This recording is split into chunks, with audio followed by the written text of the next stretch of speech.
제3절 대통일이론 1. 계지이론과 오행. 이제 네 가지 힘, 중력, 전력, 양력, 강력은 천지를 창조했다. 도대체 어떤 원리로 발생하는 것인가? 그냥 힘을 준다고 해서 힘이 저절로 생기는 것은 아닐 것이다. 쉽게 말해 힘이란 두 개체 간의 모종의 거래가 이루어지는 것을 말한다. 거래가 끊기면 힘 또한 바람처럼 사라진다. 그렇다면 이들 네 가지 힘은 어떻게 거래를 트게 된 것인가? 이들에게는 자신들이 고용하는 중간상인들이 있다. 그들은 중력자, 광자, W 및 Z, 근로원이라고 불리는 장사치들로서 쉴 새 없이 양쪽을 오가면서 거래를 성사시킨다. 만일 이들 중간상인들이 없다면 우주는 애초부터 존재하지 않았을 것이다. 티끌을 들어 올릴 힘조차 없는데 어떻게 광활한 우주를 일으킬 수 있겠는가? 그러니 힘이라는 거래를 성사시킨 중간상인들은 가히 천지창조 역군이라 할 만하다. 그런데 여기에 몇 가지 의문이 생긴다. 사력은 사상에서 나왔으니 알겠는데 그들에 속한 중간상인들은 도대체 어디서 왔으며 왜 각기 다른 옷을 입고 있는가 하는 점이다.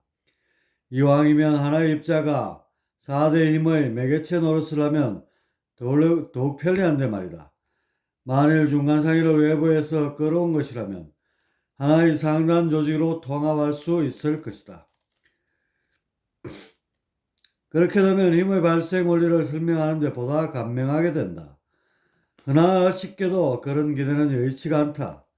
사력에 속한 중간상인들은 외부가 아닌 자체에서 발생한 것이기 때문이다.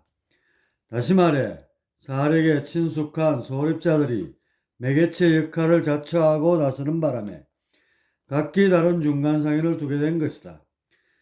이들 중간상인들이 힘을 거래하는 방식을 도화학에서는 대화작용이라 한다.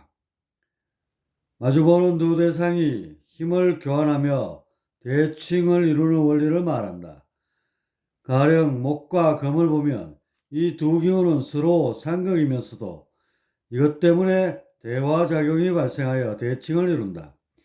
대칭이 깨지면 질서는 붕괴하고 존재는 소멸된다. 따라서 삼라만상은 음양의 대칭뿐만 아니라 생극의 대칭도 이루어야 한다. 상생과 상극의 공존.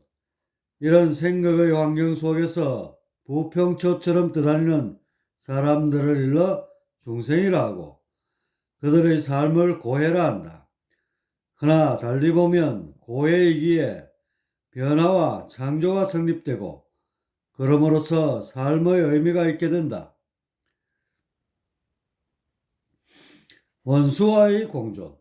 그러므로서 생사가 반복되는 숨막히는 현장이 바로 존재의 실상이다. 이렇게 대칭으로 우주를 바라보는 관점. 이것이 태극이다. 태극은 동양정신문명의 뿌리와도 같은데 이런 대칭관이 현대 물리학의 표준 모형에 뼈대를 두게 된다. 표준 모형이란 강력의 영향을 받지 않는 세상의 경입자들과 강력에 반응하는 세상의 쿼크들, 그리고 양력, 강력, 전력을 매개하는 입자들에 대한 이론이다. 이것은 지난 40여 년 동안의 연구를 통해 가장 모범적인 답안이라고 여겨지고 있다. 이 표준 모형의 출발이 대칭이다. 과학자들은 우주는 겉보기와는 달리 뭔가 단순한 원리로 설계됐을 것이라는 생각을 늘 품어왔다. 탑을 세울 때 그 바탕과 첫돌이 평탄하고 단순해야 하지만 그 위에 여러 층을 올릴 수 있는 것과 같은 이유이다. 단순이란 말을 물리적 관점에서 보면 대칭이다. 대칭을 이루면 복잡한 것은 질서를 띠게 되고 그만큼 단순해지게 된다. 단순해지고 또 단순해지면 원리가 된다. 원리를 보면 우주가 왜 이런 모습으로 생겨났는지 이해할 수 있고 나아가 생명의 신비 또한 가늠할 수 있다. 그래서 과학자들은 표준 모형을 세우고 태고적부터 던져진 우주의 탄생과 변화 원리의 규명에 도전하고 있는 것이다. 표준 모형에서 제시하는 대칭, 이것을 게이지 이론이라 한다. 게이지 이론이란 대칭적 관점으로 렙톤과 쿼크가 어떻게 힘을 수소하는지를 설명하는 이론으로서 사력 가운데 전력, 양력, 강력은 게이지 이론에 의해 나머지 중력은 일반 상대성 이론에 의해 설명된다. 여기서 주의할 점은 대칭을 서로 다른 대상의 마주보기 식으로 생각해서는 안 된다는 점이다. 흔히 대칭을 반대 성질의 입자나 힘의 균형으로 알고 있지만 보다 중요한 대칭은 하나의 개체 내에서 발생한다. 소립자가 제짝이 없이 홀로 있어도 대칭을 이루는 방법이 있으니 그것은 바로 원운동이다. 회전을 하면 그 안에서 대칭이 생겨난다. 가령 일태극체 운동을 보면 원래는 수 하나였다. 그러던 것이 회전을 하게 되면서 화라는 대칭이 생겨났다. 이처럼 회전을 하면 자생적으로 대칭을 이루게 되고 이런 까닭에 소립자에서 거시세계까지 돌고 또 돈다. 이것을 만유윤례의 법칙이라고 정의한 바 있다. 그렇다면 소립자들이 스핀, 즉 회전을 하는 원리를 상찰해보자. 우리는 앞서 일태극체의 오행운동을 살펴봤다. 수에서 시작하여 목화, 토, 금을 거쳐 다시 수로 돌아오면 1회전이다. 그런데 이것은 원리일 뿐 실제 적용하면 상황은 달라진다. 실험을 하면 수는 보이지 않고 혼미한 상태로만 있다. 분명히 1회전을 하면 제자리에 돌아와야 하는데 보이는 것은 그저 모호한 안개 속이다. 그래서 다시 한 바퀴를 더 돌려봤더니 그제야 수로 돌아오게 된다. 도대체 왜 이런 일이 발생하는가? 그것은 파동을 관가했기 때문이다. 오행은 이론상에만 존재하는 것이지 실제 적용하면 파동에 의해 두 쪽으로 갈라진다. 이것이 바로 갑을, 병정, 무기, 경신, 임계인 천간이다. 오행은 파동을 치며 운행하기에 두 바퀴를 돌아야만 제자리로 돌아오게 된다. 옆의 그림을 보면 옆의 그림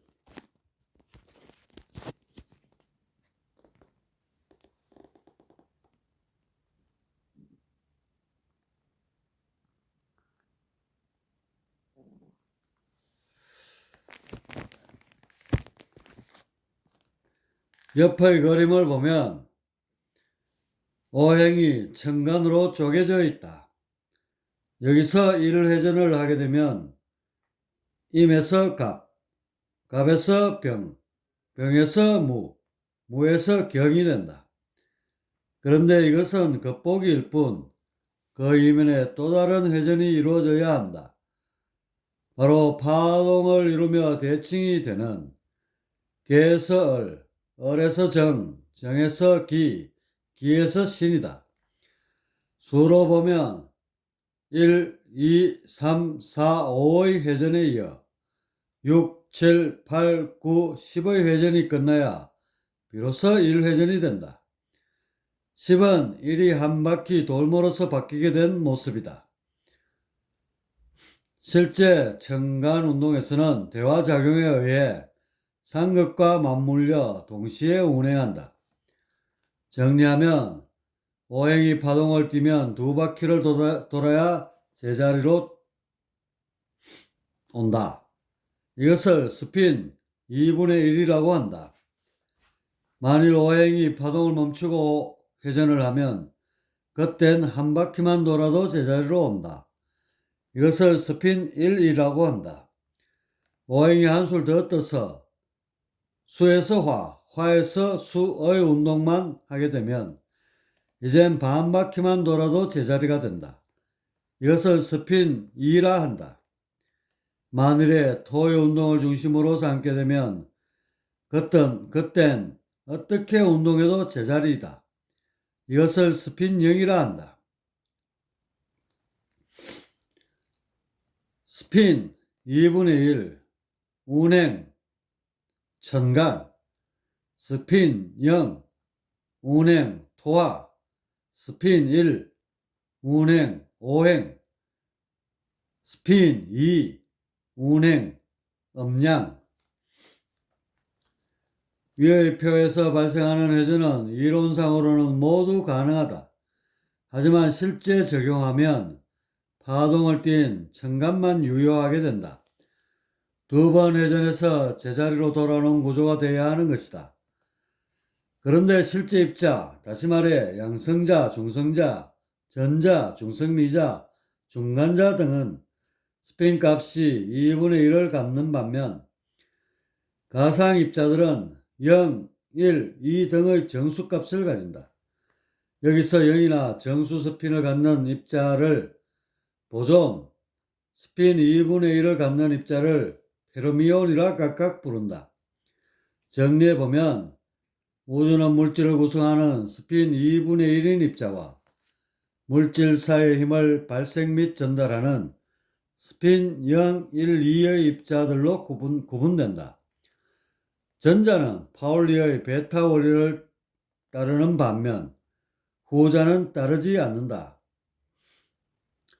파울리의 베타 원리란 1924년 올프강 파울리에 의해 발견된 법칙으로 다수의 전자를 포함하는 계에서 2개 이상의 전자가 같은 양자 상태, 같은 위치와 같은 속도를 취하지 않는다는 법칙으로 이 원리를 바탕으로 원자의 전자 껍질 구조 개념이 확립되었다.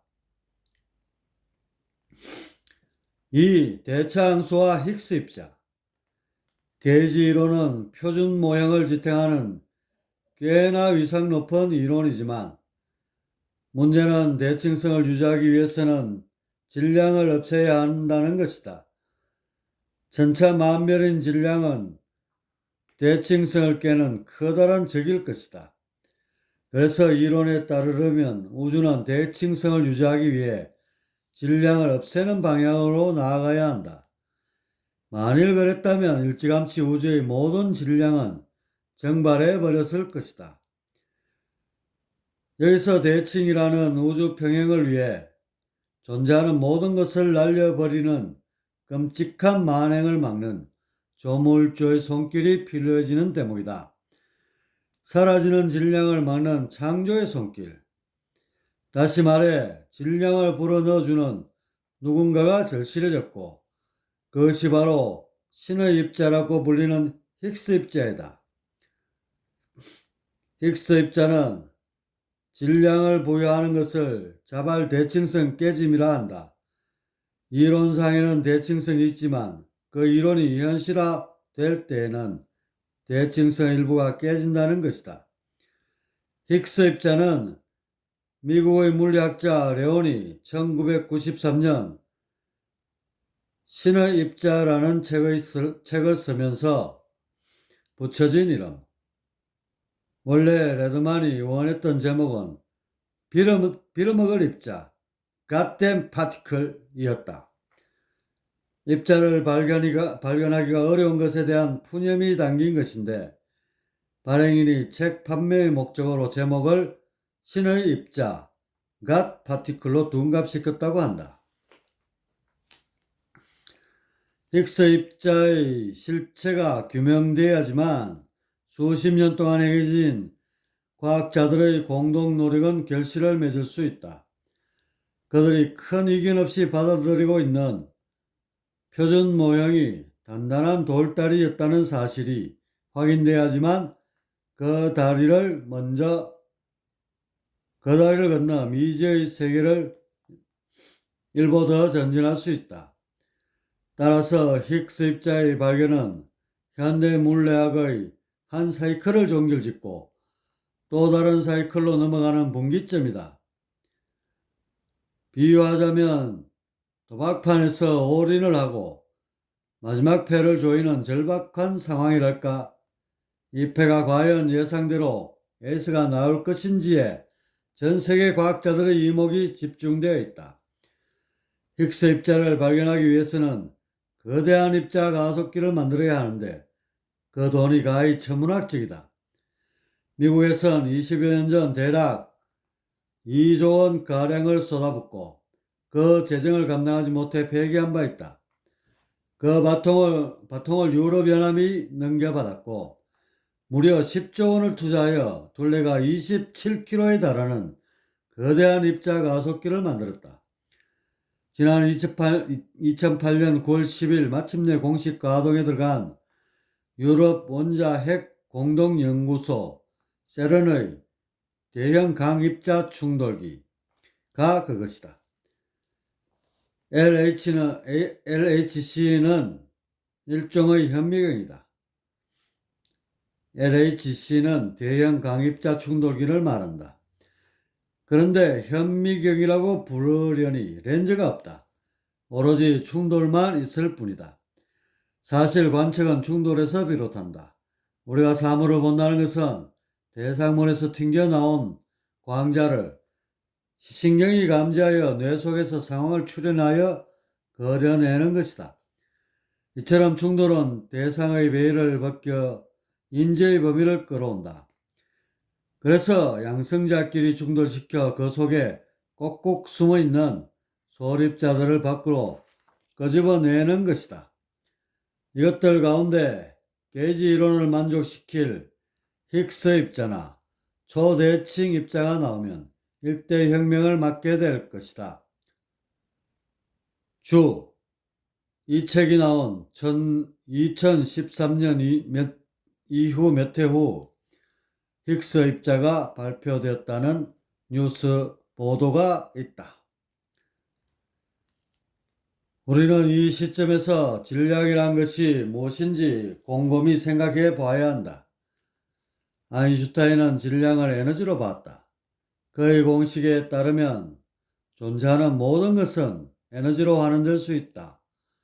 E는 mc의 제곱. 그렇다면 다시 에너지는 무엇인가라는 근본적 물음을 던질 수 있다. 쉽게 에너지란 변화를 일으키는 힘으로 함축할 수 있다. 그런데 이런 단순한 대답을 원하는 것이 아니다. 에너지를 알기 위해서는 이것이 어디서 어떤 이유로 어떻게 생겨났는지를 알아야 한다. 그래야만 우주의 모형이 제대로 그려지게 된다. 앞서 언급한 바 있듯이 에너지는 대차항수이다. 존재하는 모든 것들은 4차원에 대한 저항값에서 비롯한다. 저항값이 동적이면 에너지이고 정적이면 물질이다. 사실 아인슈타인의 E는 mc의 제곱은 대차항수 값을 3차원의 입장에서 정리한 것이다. E는 대차항수라는 공식이 너무 단순하여 별로 중요하게 보이지 않을 수 있다.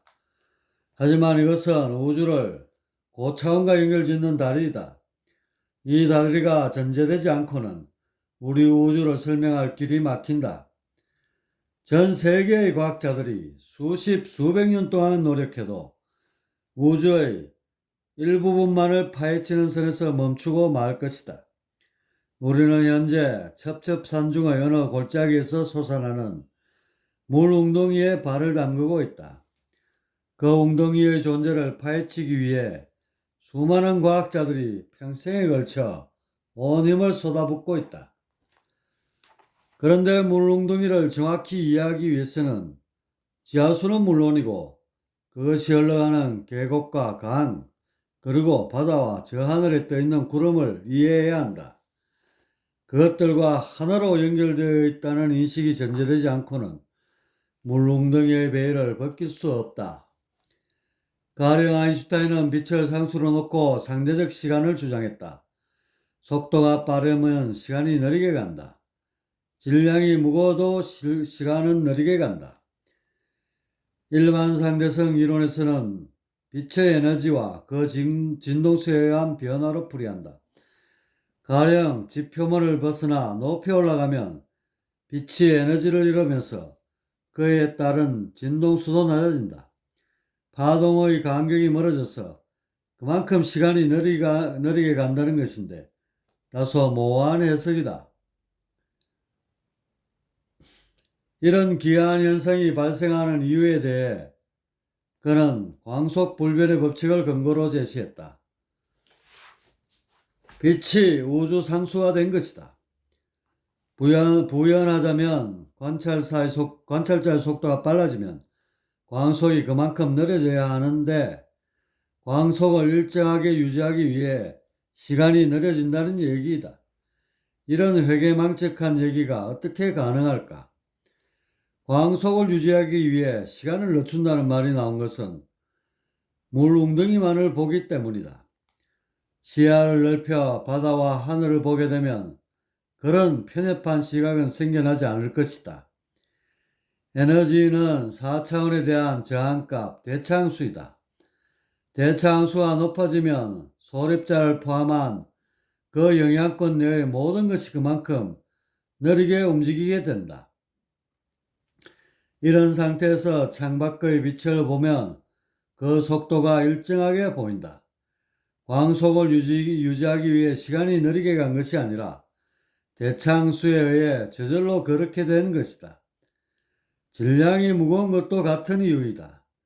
질량 또한 대차항수이기에 이것이 무거울수록 그 영향권 내의 물체들은 움직임이 떨어진다.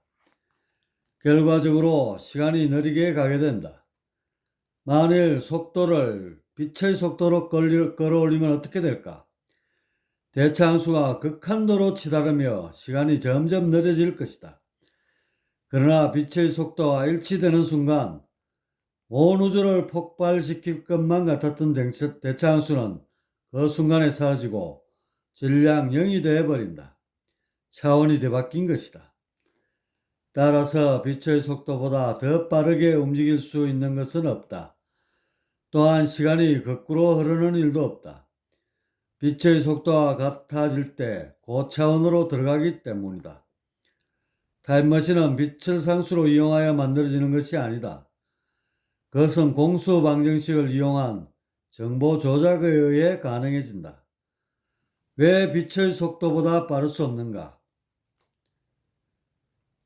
이는 mc의 제곱에 의하면 광속의 10%로 달리면 0.5%의 질량이 늘어나고 광속의 90%로 달리면 질량이 2배 늘어난다. 그러다가 광속에 접근하면 무한대로 질량이 늘어나게 되어 광속을 초월할 수 없게 된다. 광자는 질량이 0이다.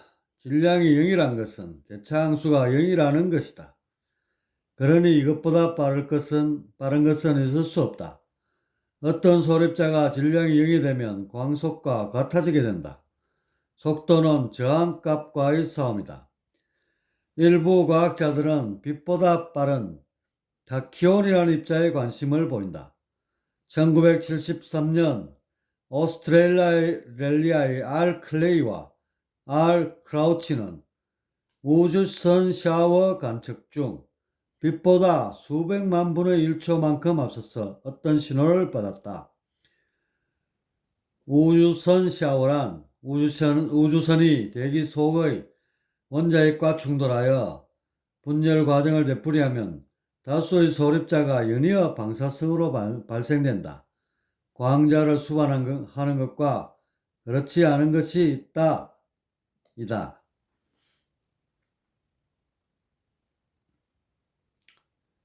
두 학자는 이것이 타키온이 아닌가 생각하여 네이처에 발표했고 오늘날까지 타키온에 대한 관심은 끊이지 않고 있다.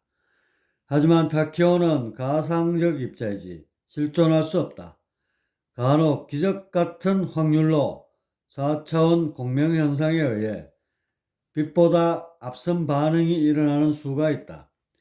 하지만 이런 경우는 관측 확률이 거의 없고 만일 관측된다 해도 입자가 아닌 초차원적 현상일 뿐이다. 우리가 사는 3차원 우주가 4차원의 대차항수로 이루어져 있다는 사실에 유념해야 한다. 그리고 그 구조는 대칭을 이루며 오행운동을 하고 있다. 그렇다면 어떻게 대차항수가 생겨나면서 3차원이 태동하게 된 것인가? 이 질문은 바꿔 말하면 어떻게 질량이란 것이 생겼냐는 것이 된다. 이것에 의해 우리 우주가 지금의 모습을 하고 있으니 말이다.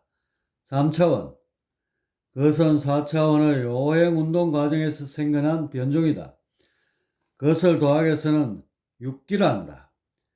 육기란 토가 과도해진 오행으로서 토를 둘로 쳐서 육기가 되고, 이것을 다시 염량의 파동으로 가르면 자축, 인묘, 진사, 오미, 신유, 수레가 된다. 육기는 쉽게 말해 토가 하나 더 생긴 것이다. 오행운동을 하는 기운들이 상호 충돌과 결합에 의해 토가 과도한 상태가 된 것이다. 토란 끈끈이 와도 같이 주변의 것들을 묶고 중재하는 힘이다. 4차원 상계에 육기란 것들이 생겨나면서 그 바닥에 고이기 시작한다. 묵직하긴 하지만 아직은 그 어떤 질량도 없는 상질로 되어 있다. 상질이란 비물질인 정과 기의 합성어로 이루어진 고차원 진료이다. 이것들이 수축과 팽창의 윤려 운동을 하다가 술공의 상태에서 수렁에 빠지는 경우가 생겨난다. 술공은 육기 운동에서 에너지가 쏠려 가장 부담을 갖는 위치이며 그곳이 술이며 그 정도가 한계점을 넘게 되어 3차원으로 구멍이 뚫리면 술공이라 한다.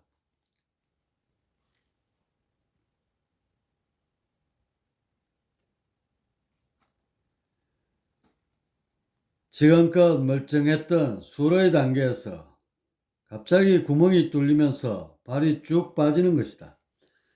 그 발이 찌릿찌릿하면서 묵직한 느낌이 나는데 처음 맛보는 야릇한 것이다.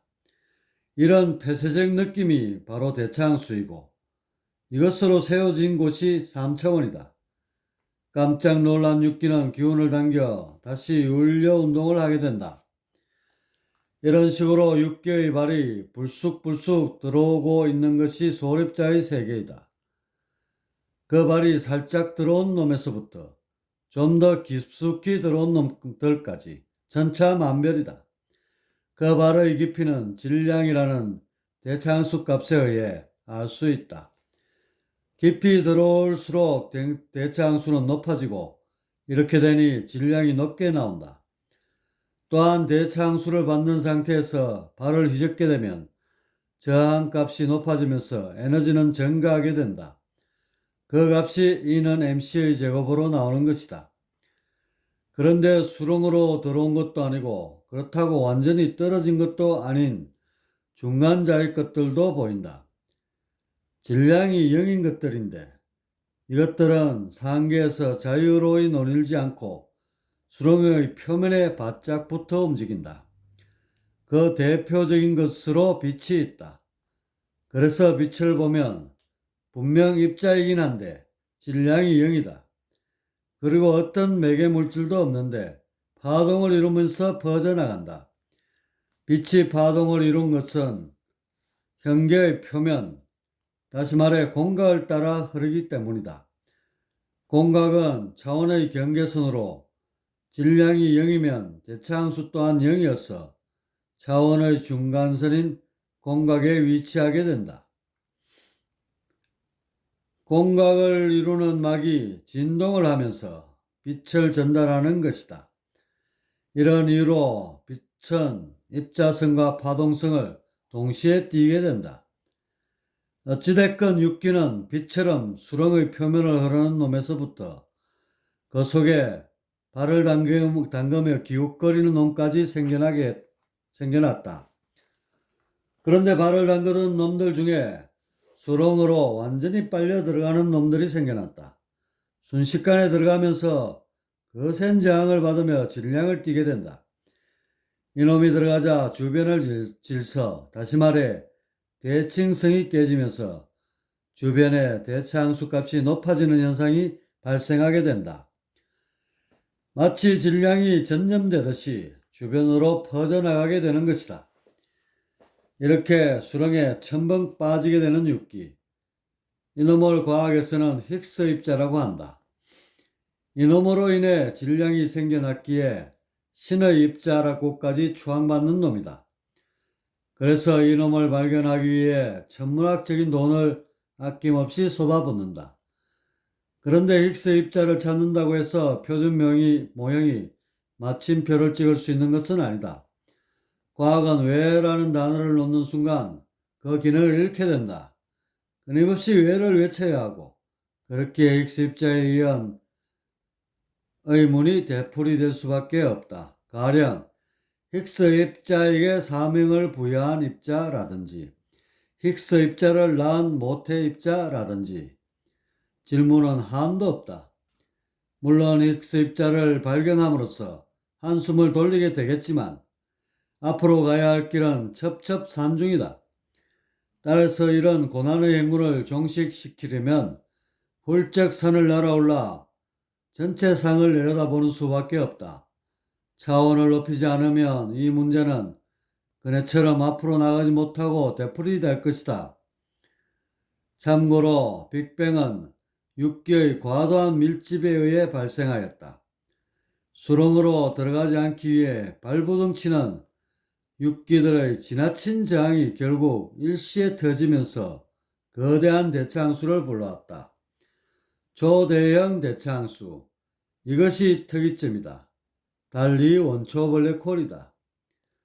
이는 대차항수, 이것은 쉽게 말해 삼라만상을 정보로 보라는 말이다.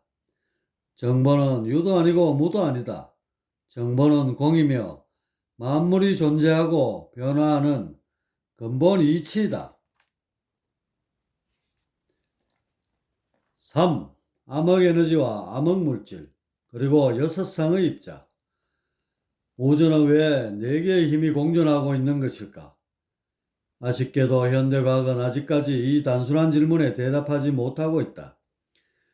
과학자들은 이 비밀을 밝히고자 힘을 하나의 시각에서 바라보고자 했다. 힘의 통합, 바로 대통일 이론이다. 그랜드 유니파이드 시어리에 대한 도전이다. 그 첫걸음은 1960년에 떼어졌다. 미국의 셀던 글래시오와 스티븐 와인버그, 그리고 파키스탄의 압두스 살람이 그 주역들이다. 이들 세 사람의 이름을 딴 GSW 모형은 전자기력과 약한 핵력을 효과적으로 통합했고, 이때부터 강력을 첨부하여 힘의 통일을 시도하게 됐다. 4개의 힘에 대한 하나의 관점, 이것을 표준 모형이라 부른다. 표준 모형에 등장하는 배우들을 간단히 정리하면 강력을 느끼지 못하는 세상의 경입자들과 강력도 느끼는 세상의 쿼커들이다. 그리고 여기에 덧붙여 힘을 매개하는 입자들이 있다. 이 세 종류 입자들의 운동과 변화를 단순하여 한눈에 파악하려는 시도가 곧 표준 모형이다. 지난 40여 년 동안 표준 모형에 대한 시도는 꾸준히 이어져 왔고, 그 노력의 결과 꽤나 설득력 있는 이론으로 자리를 잡게 되었다. 그리고 이제 힉스 입자의 존재와 역할을 놓고 마지막 단추를 꿰는 시점에 이르렀다. 우리는 앞서 우주에는 왜 4가지 힘이 존재하는지에 대한 답을 내렸다. 그리고 고차원 진동과 응축, 그리고 차원의 변이에 의해 3차원으로 입자들이 쏟아져 들어온다는 사실도 알아봤다. 본거에서는 거기에 덧붙여 입자들의 태생과 속성을 좀 더 자세히 알아보고자 한다. 우리의 관심은 왜 경입자와 쿼커는 각각 세상으로 이루어져 있으며 앞으로 실험과 관측을 통해 그 수가 늘어날 수 있느냐 하는 점이다. 여기서 경입자 렙톤은 강력에 반응하지 않고 엄전하를 가지는 전자, 뮤온, 타우온과 이것들에 대응되는 세 개의 중성 미자를 말한다. 그리고 쿼크 역시 경입자와 마찬가지로 6종류가 있다. 핵자는 양성자와 중성자의 결합으로 되어 있고, 다시 양성자와 중성자는 세상의 쿼크, up and down, charm and strange, top and bottom으로 되어 있다. 이들은 왜 사이좋게 세상식 대칭으로 존재하는 것일까? 여기에 대한 해답 역시 3차원의 설계도를 그린 4차원의 질서에서 찾아야 한다. 경입자 렙톤과 커크가 모두 6쌍 12개로 존재하는 것은 6개의 파동 때문이다. 앞서 말했듯 현계는 오운보다는 6기에 더 영향을 받는다. 오운이란 오행이 음량의 파동을 치며 변화해 나가는 것을 말한다. 6기는 오행에 토가 하나 더 생김으로써 육중해지고 끈적끈적해진 놈이다. 그래서 상계의 바닥에 고여있다가 가끔씩 자체 인력을 감당하지 못하고 3차원 현계를 침범한다. 6기의 침범. 이것들에 의해 현계는 거대한 저항값에 휩싸이게 된다. 이때 6기 가운데 발만 담그고 있는 놈들은 에너지의 형태로 잠재되어 있는데 이것을 암흑에너지, 다크에너지라 한다. 대략 현계의 73%가 이런 놈들로 구성되어 있다. 그리고 발로는 위협했던지 무거워진 체중을 지탱하지 못하고 반신욕을 하는 놈들이 나타났다. 그것들이 바로 암흑물질, 다크매터이다. 대략 23%쯤 된다고 알려져 있다. 아직 머리는 담그지 않았기에 이것들이 물질의 형태로 드러나지는 않는다. 그런데 너무 오래 몸을 담그고 있다 보면 좋아하는 놈들도 나온다. 꾸벅꾸벅 졸다가 머리까지 탕 속으로 들어가는 놈들이 생겨나는데 대략 4% 남짓 된다. 바로 이 순간에 대차항수가 높아지면서 물질이란 것이 생겨난다. 입자의 출현이다. 잠수 시엔 수많은 소립자들이 전멸하게 된다. 그런데 육교의 운동이 자축, 인묘, 진사, 어미, 신유, 술해의 12파동으로 진행되기에 소립자들도 이 마디에 따라 총 12모습을 보인다. 이 가운데 진술 충미와 해자는 인력에 민감한 놈들이어서 쿼크를 이루고 강력의 영향을 받게 된다. 여기서 충미는 up and down, 진술은 charm and strange, 해자는 top and bottom이 된다. 반면 활동성이 강한 인묘, 사오, 신유는 강력에 무반응하게 되는데 상하 운동을 하는 인묘는 전자, 산해 작용을 하는 사오는 뮤온, 그리고 마지막으로 분해된 기운을 수습하여 수렴하는 신유는 타우온이 된다.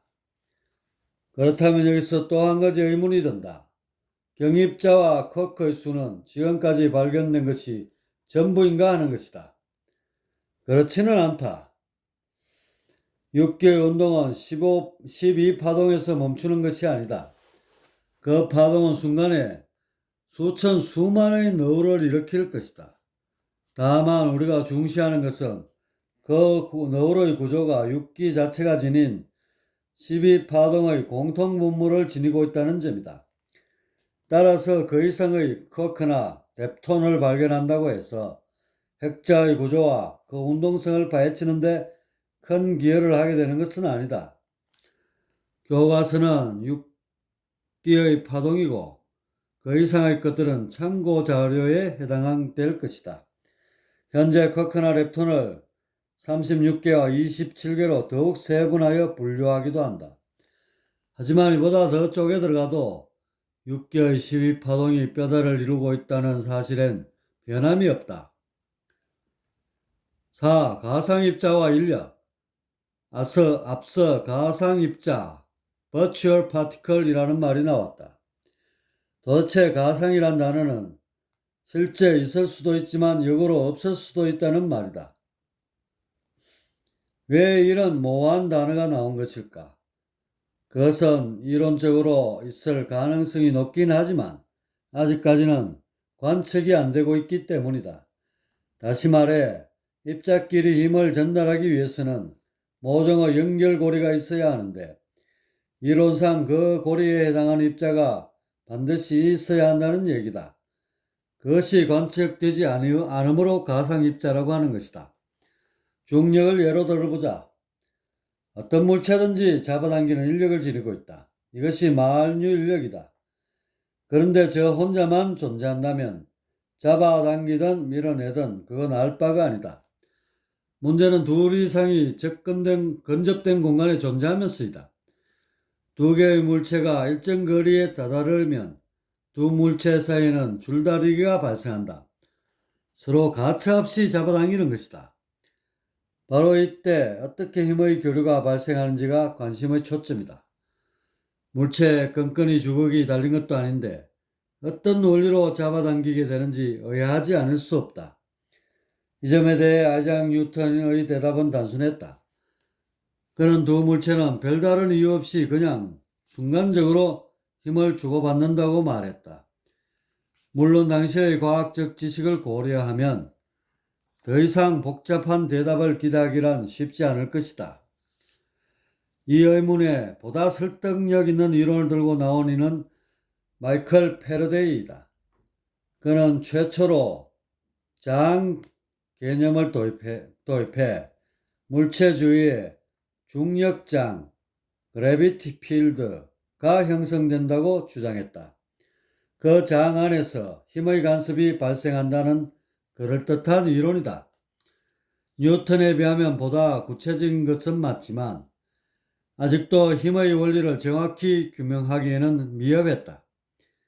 이런 한계를 뛰어넘게 해준 것은 미시세계에 대한 활발한 연구와 그 실적이다.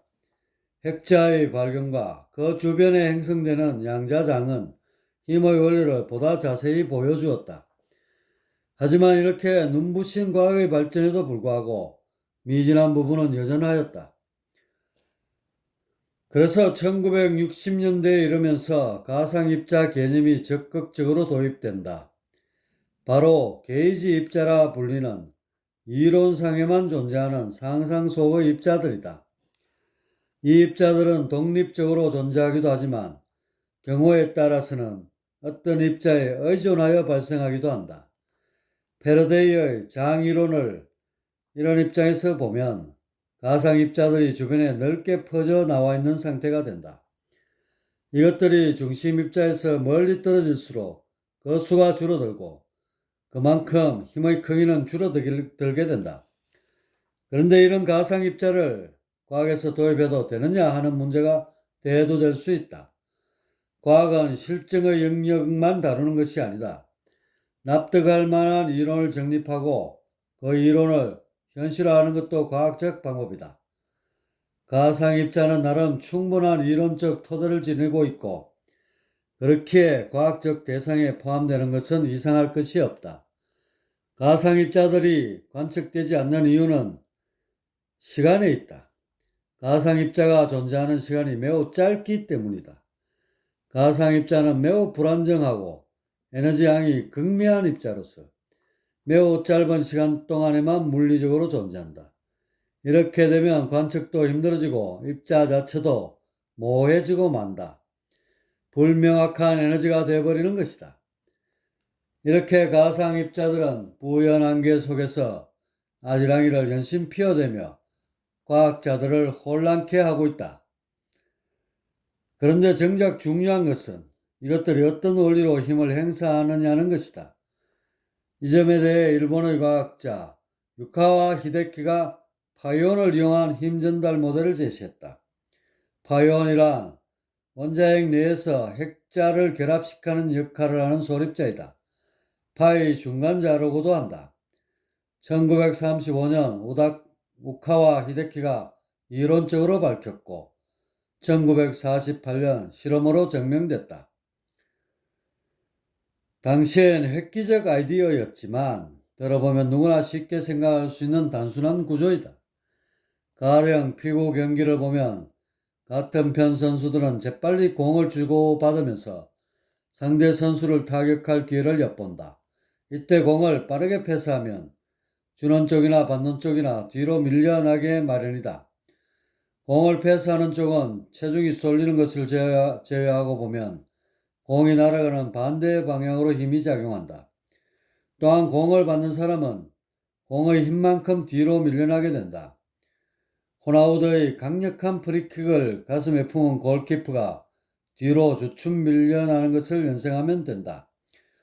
이렇게 가상 입자들이 상호 주고받는 힘의 교류는 공의 패스처럼 되어 상호 멀어져야 정상이다. 그런데 기이하게도 서로 당기게 된다.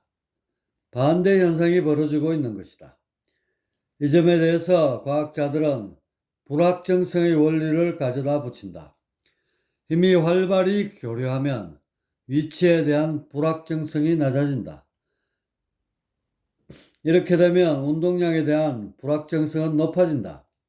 운동량은 방향까지 결정하기에 역전될 가능성도 있게 된다. 다시 말해 위치가 지닌 낮은 불확정성이 방향을 역전하여 인력을 작용하게 한다는 뜻이다. 이런 얘기를 듣고 일반인들이 고개를 갸웃하면 과학자들은 어뢰 이렇게 대답한다. 우주의 물리법칙은 관측이 가능한 것으로만 채워져 있다. 따라서 관측이 불가능한 것까지 인과를 적용할 필요는 없다. 이상의 대답이 바로 양자역학에서 말하는 불확정성의 원리이다. 그렇다면 실제로 이런 모호한 이유에 의해 인력이 발생하는 것일까? 질량은 곧 대차항수라고 얘기했다. 차원에 대한 저항을 받는 정도에 따라 질량이 결정된다. 저항을 받는다는 것은 그만큼 견디는 힘이 있어야 한다. 그렇지 않으면 금세 소멸하고 말 것이다. 그리고 견디려면 응축해야 한다. 그래서 질량은 곧 응축하는 힘으로 정리할 수 있고 그 힘은 결과적으로 주변의 공간까지 휘게 한다. 그런데 공간은 도대체 어디로 휘는 것인가? 2차원 종이에 쇠공을 올려놓으면 종이가 말리면서 3차원으로 휜다. 마찬가지로 3차원에서 질량이 만드는 공간의 힘은 4차원으로 이어진다. 2차원 평면이 휘면 3차원이 된다. 그런데 3차원에서 그것을 보면 휜 것이 아니라 정상적인 모습이다. 마찬가지로 3차원에서 공간이 휜 현상은 4차원에서 보면 지극히 정상이다. 4차원에서 정보의 교류가 일어나는 현상을 3차원에서 보면 공간이 왜곡된 것처럼 보여진다.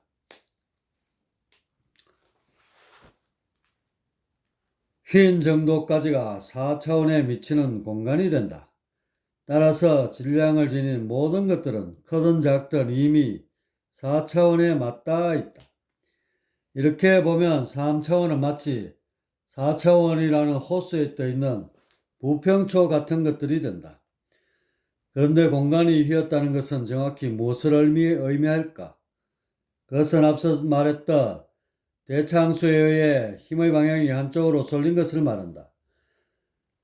그래서 이런 것을 지나치면 그 힘, 즉 정보 영향으로 공간이 휜 것처럼 느껴지게 된다. 하지만 사실은 공간이 휜 것이 아니라 대차항수가 주변의 물체에 작용하여 굴절시킨 것이다.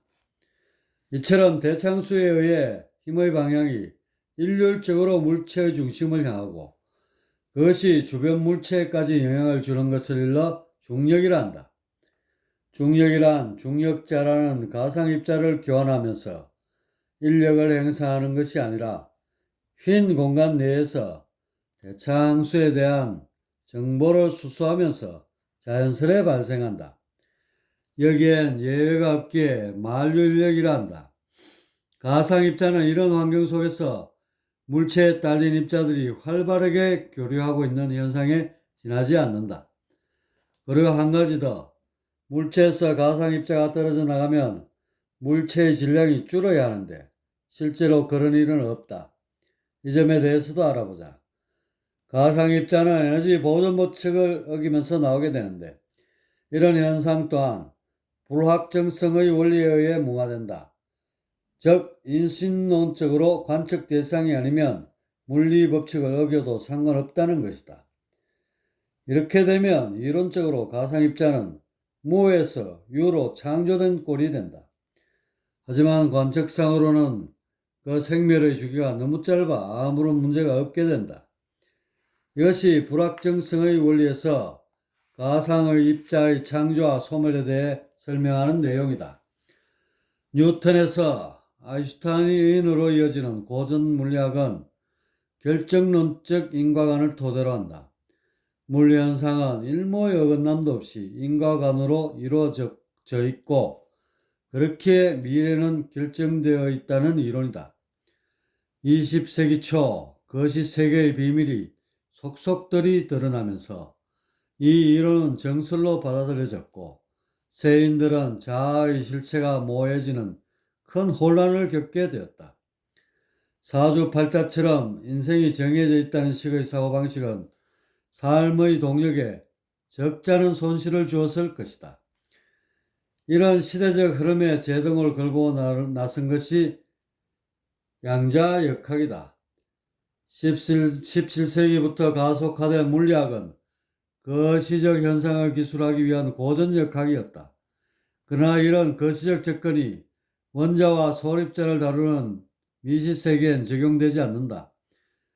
이에 1900년에서 1927년에 걸쳐 플랑크, 아인슈타인, 보어, 하이젠베르크, 드브로이, 슈레딩거 등의 많은 물리학자들이 그 대안으로 양자역학, 퀀텀 메카닉스라는 새로운 역학 체계를 제시하였다. 양자역학을 연구하는 과학자들은 이런 결정론적 우주관 대신 상태 공존을 들고 나왔다. 미시세계를 연구한 결과 여러가지 다른 상태가 확률적으로 중첩되어 나타나고 그것이 결정되기 위해서는 관찰이라는 인식을 가해야 한다는 것이다. 그들의 얘기를 거시세계에 빗대 말하면 밤하늘을 수놓는 달은 존재하는 것도 아니고 존재하지 않는 것도 아니게 된다. 그것을 사람이 보고 인식을 할 때 비로소 달은 존재하게 된다. 이런 회개한 말을 양자역학을 선봉에 선 과학자들이 던지자 세상은 또 한 번 큰 혼란에 휩싸이게 되었다. 아인슈타인은 이런 해석을 크게 거북해했고 슈레딩거는 1935년 자연과학이라는 잡지에 고양이의 비유를 들어 상태 공존 이론의 혀를 꼬집었다. 그 스토리를 보면 고양이 한 마리가 철판으로 둘러싸인 방 안에 갇혀 있다. 방 안에는 1시간에 원자가 붕괴할 확률이 50%인 방사성 물질이 들어있다. 만약 원자가 붕괴해 방사선이 나오면 고양이는 죽게 된다. 1시간 뒤 고양이의 생사는 확률 50%로 결정됐을 것이다.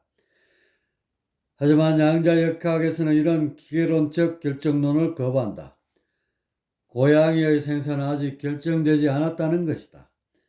다시 말해 생과 사가 겹쳐 있는 상태로 있고 이것이 결정되려면 방문을 열고 관찰자가 인식을 해야 한다는 것이다.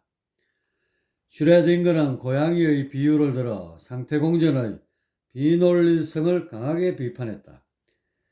하지만 세월이 흐를수록 양자역학은 더욱 발전했고 결국 현대 문명을 이룩하는 토대가 됐다. 이렇듯 어쨌든 이런 상태 공존의 관점이 힘의 원리에 적용되어 인식되지 않으면 물리현상을 어겨도 된다는 식의 주장이 나오게 됐다. 물론 여러모로 납득이 안 될 내용은 아니지만 이는 대차항수로서 접근하면 상황은 달라지게 된다. 가상입자의 에너지는 4차원에서 끌어왔다가 다시 4차원으로 날려버리면서 생겨난다. 순간이나마 없던 질량이 창조된 것이 아니다. 빙산의 일각을 떠올려보자. 빙산이 출렁이는 파도를 맞아 머리를 위로 척 치켜들었을 때 이것을 보고 창조라고 하지는 않는다. 수면 위에서 모습을 드러냈다가 곧바로 수면 밑으로 잠길 뿐이다. 이렇듯 가상입자들은 4차원에서 모습을 드러냈다가 다시 숨기는 현상에서 에너지의 출몰로 발생한다. 4차원의 진동이 끊임없이 자맥질을 치는데 이런 신기루 같은 현상을 보고 양자역학에서는 상태 공전으로 해석했던 것이다. 차원을 낮춰 거시색으로 가면 기계론적 우주관은 또다시 부활한다. 차원을 높여 4차원에 접근하면 제반의 물리현상은 모호해지면서 양자역학적 인식론이 삭트할 것이다. 이렇게 인과와 확률, 결정과 공전은 마치 동전의 양면처럼 들러붙어 세상을 둥글게 돌리고 있다.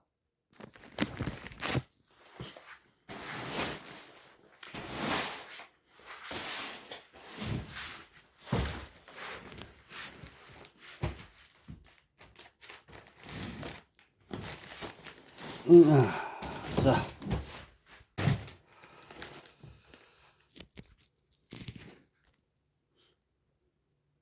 4차원 표준 모형. 4차원 표준 모형.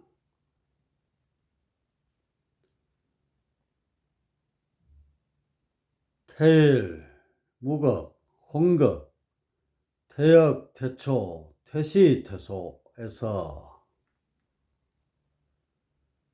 오온, 십파,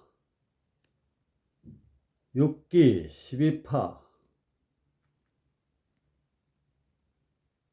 6기 12파, 공각의 암흑에너지,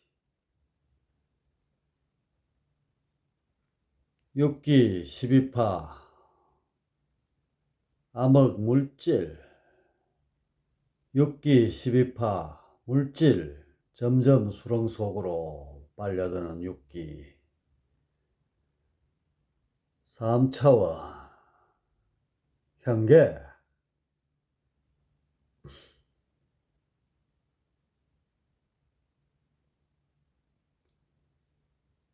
4차원 상계는 만유윤력,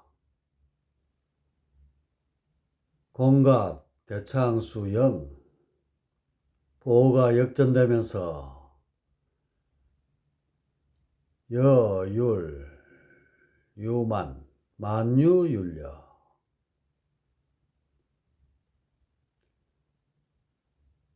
핵과 전자, 양성자, 중성자 더 쪽에 들어가면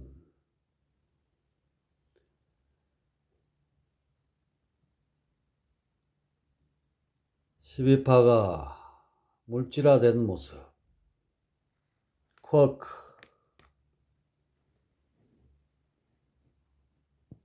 업다운, 스트레인지, 참, 탑, 바텀 쿼크,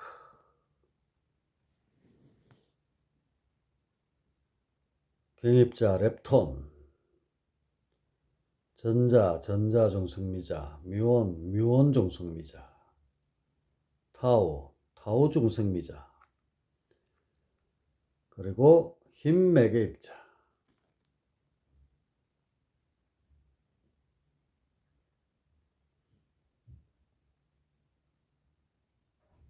3차원과 4차원을 가르는 공각, 4차원의 사상, 서적 이 3차원의 중력으로, 화조가 전력으로, 산해가 양력으로, 포수가 강력으로 사력의 물리법칙을 이룬다.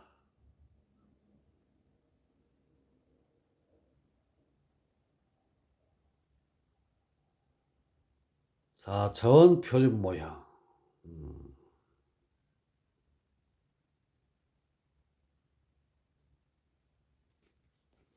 옳시다.